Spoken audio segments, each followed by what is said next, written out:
Bon, si je vous parle de D4DJ Groovy Mix, je pense que ça vous dit quelque chose. En tout cas, ça c'est pour ceux qui regardent mes vidéos. Parce que ceux qui regardent pas, vous voyez pas forcément. Bande de vilains. Donc, rapide topo pour ceux qui ne savent pas ce que c'est. D4DJ Groovy Mix, c'est un jeu en rapport avec D4DJ qui est un anime, tout simplement. Mais un jeu de quoi, vous allez me dire? Eh ben, c'est un jeu de rythme. Et un jeu de rythme, c'est quoi? C'est un jeu où il y a de la musique et des notes. Et vous devez appuyer sur les notes au bon moment en rapport avec la musique. Maintenant que cela est dit, je peux vous donner les raisons de pourquoi il faudrait y jouer. C'est parti.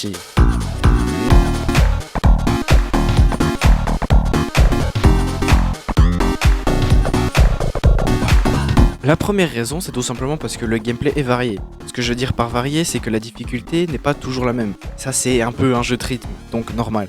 Là, vous pouvez choisir les difficultés, comme dans tous les jeux de rythme en fait. Mais il y a énormément de musique. Et ça, c'est une autre raison, c'est la variété musicale. Quasiment tous les genres de musique sont dans ce jeu. Sauf les trucs les plus farfelus, évidemment. Mais dans la globalité, il y a quasiment tout. Du rock, du métal, de la dubstep, de la J-pop, de la pop, un tout petit peu de rap aussi, et bien plus encore. Je vais pas vous lister tous les genres, sinon ça va faire beaucoup trop. Mais sachez qu'il y a aussi des collabs au niveau des musiques, donc vous pouvez des fois avoir des openings d'animés, directement importés de l'animé, ou des fois c'est juste des covers. Et c'est régulièrement des covers. Et je vais reparler des collaborations un peu plus tard dans la vidéo. La raison suivante, c'est tout simplement parce qu'il y a du contenu très régulièrement, avec des événements littéralement tout le temps. Vous pouvez pas arriver à un moment et oh mon dieu, il n'y a pas d'événement. C'est quasiment impossible, il y aura quasiment à chaque fois des événements. Mais pourquoi il y a autant d'événements? Sûrement pour tenir les joueurs en haleine, ça c'est sûrement la raison. Mais c'est très bien puisque quasiment tous les groupes ont des événements régulièrement. Sauf un seul, Call of Artemis. Non, c'est le groupe le plus sous-coté, voilà, maintenant vous savez. Personne ne connaît ce groupe et très peu de gens l'apprécient, sauf une personne. Mais les événements c'est bien, mais s'il n'y a aucun contenu dans les événements, bon...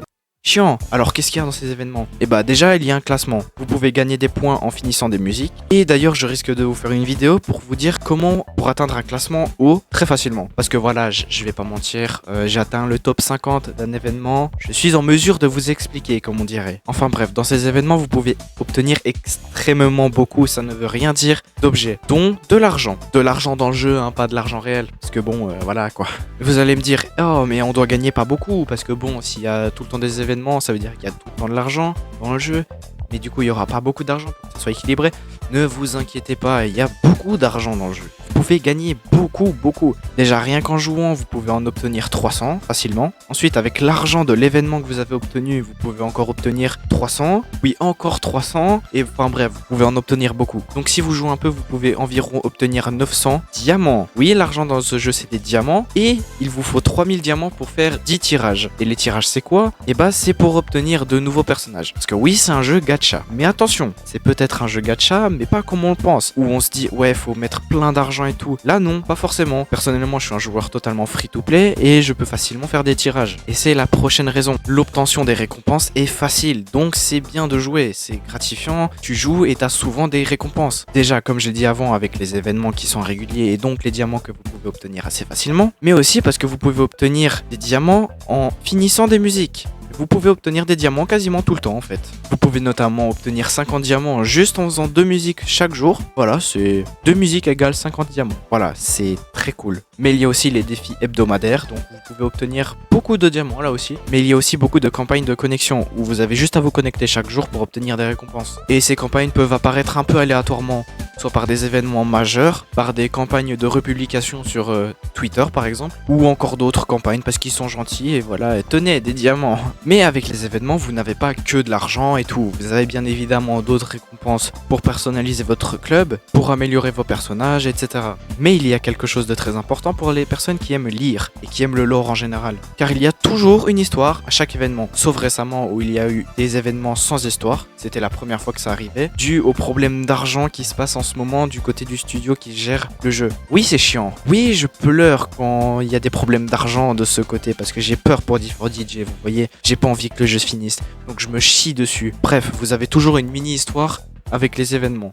Sauf dans de rares cas comme je l'ai expliqué juste avant. Mais avant il y avait beaucoup d'événements majeurs, donc des histoires principales, pas des histoires secondaires entre les personnages, non. Là c'était des histoires principales qui continuaient l'histoire de l'animé dans le jeu. Et je peux vous dire que, oulala, il y en a des histoires. Oh oui, il y en a. Après 4 ans et demi de jeu, ah là je peux vous dire que des histoires ça coule à flot. Hein. Mais d'ailleurs les histoires, est-ce que c'est là juste pour la lecture et oh c'est cool, du lore, mais moi je m'en bats les couilles, je veux jouer. Et bah ne t'inquiète pas. Tu peux obtenir des diamants en lisant. Non, c'est pas une blague. Tu peux obtenir des diamants juste en lisant les histoires. Mais attention, tu t'es pas obligé de vraiment lire. Tu peux juste skip les histoires et c'est fini, on n'en parle plus. Mais il y a des histoires qui rapportent plus de diamants que d'autres. Par exemple, les histoires d'événements rapportent 50 diamants en général. Pas pour toutes, bien sûr. C'est soit 50, soit rien. Mais il y a aussi les histoires des groupes, dont vous pourrez avoir l'accès uniquement en jouant avec les personnages.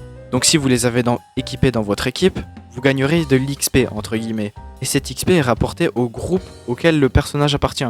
Donc imaginons que j'ai Shinobu ou Sora dans mon équipe, qui font donc partie du groupe de Piki Piki. Eh bien je récupérerai de l'XP pour Piki Piki, et avec cet XP, quand j'aurai augmenté de niveau, j'obtiendrai un chapitre de l'histoire. Donc ne vous inquiétez pas, s'il y a un groupe auquel vous vous attachez, vous aurez sûrement des histoires par rapport à eux. Il y a certains groupes qui ont beaucoup moins d'histoires, mais généralement ils ont tous au moins une histoire. Donc tout va bien. Mais bon, il y a des histoires dans D4DJ, mais dans la vie il n'y a pas que D4DJ. Et c'est pour ça que des fois il y a des collaborations avec d'autres animés. Bon, des fois c'est vraiment pas des bonnes collabs, genre avec Rent a Girlfriend, vous êtes des malades si vous regardez ça. Ou alors des collaborations plus sympathiques comme avec Niedi Streamer Overload, avec des cartes franchement sympathiques.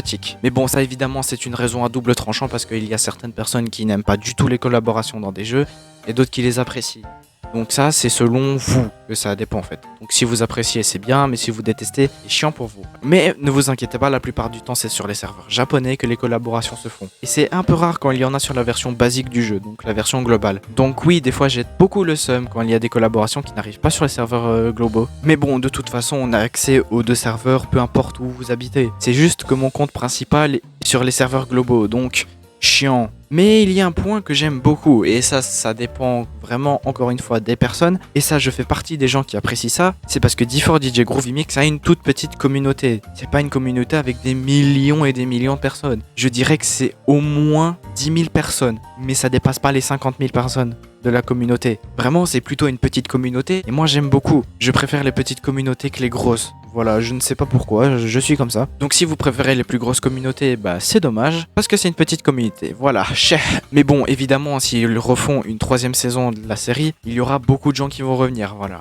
Mais bon, faudrait déjà qu'il y ait une saison 3, parce que bon, ça risque d'être compliqué pour qu'il y ait une saison 3. Mais croisons les doigts. Et la toute dernière raison, c'est une raison bonus. C'est tout simplement les serveurs Discord. Déjà, il y a un serveur Discord principal, donc qui regroupe le serveur japonais et les serveurs globaux. Mais il y a aussi le mien, tout simplement. En gros, c'est mon serveur, voilà. Ça parle de D4DJ, mais c'est juste en français. Il y a très peu de fans de D4DJ qui parlent français, voilà. On est 5 dans le monde. Non, je sais pas combien on est, mais on est très très peu. Et donc voilà, je pense que je vous ai à peu près tout dit, toutes les raisons de pourquoi vous devriez jouer à D4DJ Groovy Mix. Mais c'est aussi une raison pour s'abonner à la chaîne, hein, et à liker la vidéo, et à commenter. Parce que sinon je vais faire un caca nerveux là, vous êtes pas prêts. Donc voilà, la vidéo est sûrement courte encore, ça fait la 3e vidéo qui est très courte. Je m'en excuse vraiment, mais voilà, les sujets de vidéo, il n'y a pas 10 000 choses à dire, donc je préfère faire des vidéos courtes que je peux sortir chaque semaine, voilà. Donc voilà, j'espère que cette vidéo vous aura plu, qu'elle vous aura donné envie de jouer à D4DJ Groovy Mix, et voilà, c'est tout ce que j'avais à dire. Bonne soirée, bon après-midi, tout ça. Bisous.